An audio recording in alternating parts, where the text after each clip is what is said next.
وَإِذْ قَالَ مُوسَى لِقَوْمِهِ يَا قَوْمِ اذْكُرُوا نِعْمَةَ اللَّهِ عَلَيْكُمْ إِذْ جَعَلَ فِيكُمْ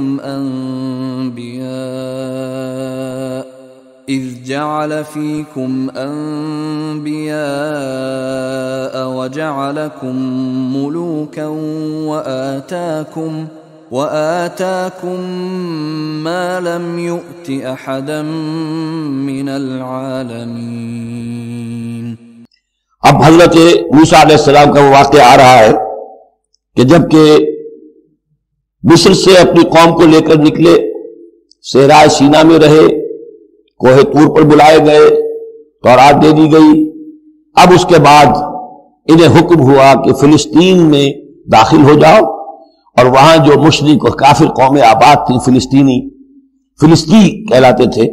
ان کو تم ان کے ساتھ جنگ کرو، انہیں وہاں سے نکالو، اور یہ تمہارے لیے ارض مقدس اللہ کی طرف سے موعود ہے، اس لیے کہ تمہارے ابراہیم، تمہارے جد امجد تھے وہ یہی تھے، یہی حضرت اسحاق تھے، یہیں سے پھر حضرت یعقوب کے زمانے میں حضرت یوسف علیہ السلام جب مصر چلے گئے تھے تو یہاں سے تمہاری منتقلی مصر ہوئی تھی، اب جو اپنا اصل گھر ہے جاؤ اسے حاصل کرو۔ لیکن جب جنگ کا موقع آیا پوری قوم نے کورا جواب دے دیا کہ ہم جنگ کرنے کے لیے تیار نہیں۔ اس پر حضرت موسیٰ علیہ السلام کی مزاج میں جو تلخی پیدا ہوئی اور طبیعت کے اندر یوں سمجھیے بیزاری کی شدت پیدا ہوئی، وہ آپ دیکھیے گا کہ ہم یہ سمجھتے ہیں کہ رسول جو ہے وہ اپنی امت کے حق میں شفقت ہی شفقت ہوتا ہے، شفقت بھی ہے، جیسے اللہ کا معاملہ رؤوف بھی ہے، ودود بھی ہے، لیکن عزیز انتقام بھی ہے، انتقام لینے والا بھی، یہ دونوں شانیں ہیں۔ رسول کا معاملہ بھی یہی، شفیق بھی ہے لیکن غیور بھی ہے، دین کی غیرت اس میں ہے، آپ سے بڑھ کر اللہ کے دین کی غیرت اس میں ہے، تو آخر ظاہر بات ہے کہ آپ کے طرز عمل سے بیزاری بھی ہوگی۔ ان دونوں چیزوں کو سامنے رکھیے۔ اور یہ بات ذرا میں عرض کر دوں، تھوڑی سا نکتہ ہے سمجھنے کا، کہ چونکہ اس قوم کو اب تک بہت سا تجربہ ہوا تھا معجزوں کا، پیاس لگی، ہم سورہ بقرہ میں پڑھ آئے ہیں، ایک ضرب لگی چٹان پر 12 چشمے پھوٹ گئے، کوئی محنت تو کرنی نہیں پڑی، بھوک لگی من و سلوہ نازل ہو گیا، دھوپ لگی سائبان جو ہے وہ ابر کا سائبان ساتھ ساتھ چل رہا ہے، سمندر راستے میں آیا پھٹا، اس نے راستہ دے دیا۔ تو اس سے یہ بھی کہا جا سکتا ہے کہ اس لاڈ پیار کی وجہ سے بگڑ گئے تھے، اور یہی حکمت ہے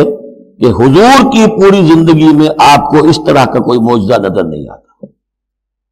مسلمانوں جو کرنا ہے اپنی جان دے کر، ایثار سے، قربانی سے، محنت سے، مشقت سے، بھوک جھیل کر، فاقے برداشت کر کے کرو۔ یہ بہت اہم نکتہ ہے، سمجھ لیجیے۔ یہ عادی ہو گئے تھے۔ وَإِذْ قَالَ مُوسَىٰ لِقَوْمِهِ يَا قَوْمِ اذْكُرُوا نِعْمَةَ اللَّهِ عَلَيْكُمْ إِذْ جَعَلَ فِيكُمْ أَنْبِيَاءَ وَجَعَلَكُمْ مُلُوكًا، اور یاد کرو جب کہ موسیٰ نے کہا اپنی قوم سے، میری قوم کے لوگوں، اور تورات سے معلوم ہوتا ہے بک آف ایکسوڈس جو ہے 6 لاکھ کی نفری تھی ان کی جب یہ نکلے ہیں مصر سے، اب ان میں بوڑھے بھی، بچے بھی اور عورتیں بھی، ان کو نکال دیجئے تو کم سے کم 1 لاکھ تو ہوں گے کہ جو ایسے لوگ ہوں کہ جو جنگ کی صلاحیت رکھتے ہوں، اور نیچے جائیے برسبیل تنزل تو 50,000 تو ہوں گے، لیکن ان کا حال کیا ہوا وہ دیکھ لیجیے۔ یا قوم اذکروا نعمت اللہ علیکم، میری قوم کے لوگوں اللہ کے اس انعام کا احساس کرو جو تم پر ہوا ہے، اذ جعل فیکم انبیاء، جبکہ تمہارے اندر اس نے نبی اٹھائے، یعنی خود میں نبی ہوں، میرے بھائی ہارون نبی ہیں، حضرت موسیٰ نبی تھے، حضرت یوسف نبی تھے جو آئے تھے، وجعلکم ملوکا، اور تمہیں بادشاہ بنایا ہے۔ بادشاہ بنایا ہے تو ظاہر بات ہے اس وقت تک اگرچہ ان کی بادشاہت تو قائم نہیں ہوئی تھی، ہو سکتا ہے یہ پیشین گوئی ہو کہ جو بتائی جا رہی ہو کہ آئندہ تمہیں اللہ تعالیٰ زمین کی سلطنت بھی اور خلافت بھی دینے والا ہے، جیسے کہ حضرت داؤد اور حضرت سلیمان کے زمانے میں ہوئی۔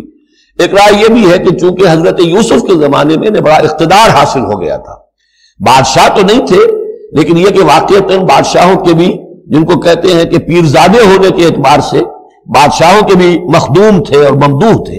تو شاید اس کی طرف اشارہ ہو۔ وَآتَاكُمْ مَا لَمْ يُؤْتِ أَحَدًا مِّنَ الْعَالَمِينَ، اور تمہیں وہ ساری چیزیں دی جو پوری دنیا میں تمام جہان والوں میں کسی کو نہیں دی۔